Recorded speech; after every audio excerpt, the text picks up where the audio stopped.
अगर मैं आपसे कहूँ कि आपको 3 महीने एक वेश्या के साथ बिताने हैं एंड आपको उसके साथ सेक्स भी नहीं करना है, तो क्या आप ऐसा कर पाओगे?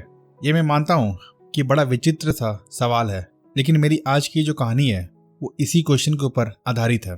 सो ये कहानी है उस जमाने की जिस जमाने में गौतम बुद्ध रहा करते थे। तो एक बार गौतम बुद्ध और उनके फॉलोअर्स एक गांव से गुजर रहे थे। सो उस गांव में एक बहुत ही खूबसूरत औरत रहा करती थी जिसका नाम था आम्रपाली। वो औरत खूबसूरत के साथ साथ बहुत ही धनी भी थी एंड गांव वालों का ये मानना था कि उसके पास इतना पैसा था कि वो चाहे तो कई राज्य भी खरीद सकती थी। और पेशे से वो औरत एक वेश्या थी। उसकी खूबसूरती के कारण वहां के राजा तक उससे प्रभावित थे। सो बुद्ध एंड उनके फॉलोअर्स जब उस गांव से गुजर रहे थे तब आम्रपाली की नज़र वहां खड़े एक साधु पर जाती है। वो साधु उसे बड़ा अट्रैक्टिव लगता है।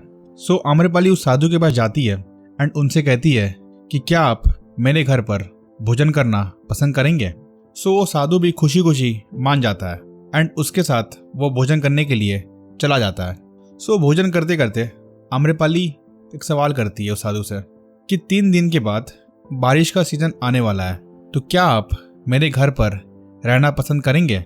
सो एक्चुअली में उस जमाने में होता क्या था कि 3 माह जब बारिश होती थी तो कोई भी बुद्ध के फॉलोअर्स एंड एवं बुद्ध भी ज़्यादा यात्रा नहीं करते थे। वो किसी न किसी तरह किसी गांव वाले के घर पर रहते थे। सो जब 3 महीने बीत जाते थे तब वो यात्रा प्रारंभ करते थे। सो वो साधु कुछ देर तक सोचता है एंड उसके बाद से जवाब देता है कि मैं आपको अपने हायर अथॉरिटी जो कि गौतम बुद्ध है उनसे पूछकर बताऊंगा। सो वो साधु वहां से निकल जाता है, लेकिन उसी समय वहां पर खड़े कुछ साधु इस वाकया को देख लेते हैं। तो जब तक ये साधु गौतम बुद्ध के पास पहुंचता तब तक अन्य साधु जिन्होंने इस वाकया को देखा था वो गौतम बुद्ध के पास चले जाते हैं एंड जा करके बुद्ध को सारी बात बता डालते हैं कि एक औरत है जिसका नाम है आम्रपाली, जिसने उस साधु को न्योता दिया है कि आप आकर के मेरे घर पर 3 माह गुजारिए। जब तक वो साधु गौतम बुद्ध को सारी बात बता रहे थे तब तक वो साधु भी आ जाता है एंड आकर के गौतम बुद्ध को सारी बात बताता है कि हे बुद्धा, मुझे एक औरत ने अपने घर पर 3 माह बिताने के लिए पूछा है, तो क्या मैं उसके घर पर 3 माह गुजार सकता हूँ। तो पहले गौतम बुद्ध उस साधु के आंखों में देखते हैं एंड कुछ देर तक देखने के बाद गौतम बुद्धा ये बोल देते हैं कि हाँ बेशक तुम उसके घर पर 3 महीने बिता सकते हो। तो ये सुन कुछ साधु बड़े आश्चर्यचकित हो गए कि ऐसा बुद्धा ने कैसे बोल दिया। उनको तो कुछ पता भी नहीं है कि वो औरत है कौन। तो कुछ ही देर में वहां पर खड़े कुछ साधु बोल पड़े। उन्होंने ये कहा कि हे बुद्ध, आम्रपाली कोई ऐसी वैसी औरत नहीं है, वो एक वैश्या है एंड किसी वैश्या के घर पर एक साधु का रुकना बहुत ही खराब हो सकता है कि इस साधु की साधना टूट जाए। सो गौतम बुद्ध ने सबको शांत कराते हुए ये जवाब दिया कि इस साधु ने आम्रपाली को एक औरत बोल करके संबोधित किया है, यानी इस साधु के मन में आम्रपाली के लिए रेस्पेक्ट है। इसने उसे वैश्या बोल करके नहीं संबोधित किया, तो इस वजह से मैंने इसे अलाउड कर दिया है। सो 3 दिन के बाद वो साधु अपना सारा सामान लेकर के उस औरत के घर पर रहने के लिए चला जाता है। सो जब वो चला जाते हैं तो वहाँ पर जो भी साधु थे जो गौतम बुद्ध के साथ रह रहे थे वो लोग अलग अलग किस्म का बात कर रहे थे। कुछ ये बोल रहे थे कि उस साधु ने एक बहुत ही गलत डिसीजन लिया है, हो सकता है वहां जाने के बाद उसकी साधना टूट जाए एंड अन्य बातें भी हो रहे थे।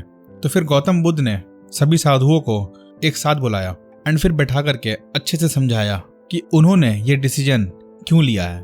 तो गौतम बुद्ध ने ये बताया कि मैंने उस साधु की आंखों में ये देखा कि उसकी साधना बहुत ही प्योर है एंड अगर मैं इसे अलाउड करता भी हूं तो फिर भी इसकी साधना नहीं टूटने वाली एंड ये केवल 3 महीनों का ही बात है।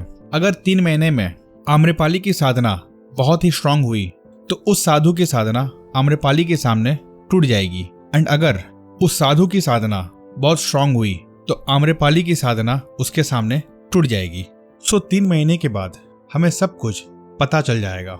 सो 3 महीने बीत जाते हैं एंड 3 महीने के बाद वो साधु गौतम बुद्ध के पास लौट आता है एंड पीछे पीछे एक औरत भी आ रही होती है जो ये बोल रही होती है, बुद्धम शरणम गच्छामि। तो जब वो औरत आके बैठती है तो गौतम बुद्ध समझ जाते हैं कि वो आम्रपाली ही है। फिर आम्रपाली बोलती है कि हे बुद्ध, मैंने आपके साधु का साधना तोड़ने का बड़ा प्रयास किया। मैंने बहुत ट्राई करा कि वो मेरी तरफ आकर्षित हो जाए, लेकिन उनकी साधना इतनी जटिल थी कि वो कभी टूट ही नहीं पाई। एंड वो मुझे ये समझाने में सक्सेसफुल हो गए कि इस दुनिया में स्वयं को जान लेना ही सब कुछ जान लेना होता है। सो अगर किसी चीज का खोज करना है तो वो है खुद को खोजो। एंड उन्होंने मुझे इतनी अच्छी तरह इस बात को समझा डाला है कि अब मैं आप लोगों के साथ इस जर्नी पर चलने के लिए आ गई हूँ। मैं अपना सारा धन आप लोगों को दान करती हूँ। एंड कृपया मुझे एक्सेप्ट करें ताकि मैं भी आप लोगों की तरह उस परम सच को जान पाऊँ। और इसके बाद से आम्रपाली भी बुद्ध की एक फॉलोअर बन जाती है। तो इस कहानी से हमें यही समझ में आता है कि अगर हमें सेक्सुअल थॉट से डील करना है तो हमारे पास एक बड़ा पर्पस या फिर एक बड़ा गोल होना चाहिए। सो आम्रपाली के केस में उसके लिए वो बड़ा गोल था कि उसे स्वयं को जानना था। तो उसी प्रकार अगर आपके लाइफ में कुछ बड़ा नहीं होता है करने को तो फिर आपको ये थॉट्स परेशान करेंगी। लेकिन अगर आप फिगर आउट कर लेते हो कि आपको क्या करना है तो फिर आपको ये थॉट्स परेशान बिल्कुल भी नहीं करेगी। एंड उस साधु के केस में भी उन्होंने अपने पर्पस को डिफाइन कर लिया था। तो इसीलिए मेरे दोस्त, इस चीज़ से फ्री होना है तो सबसे पहले एक पर्पस फाइंड करें।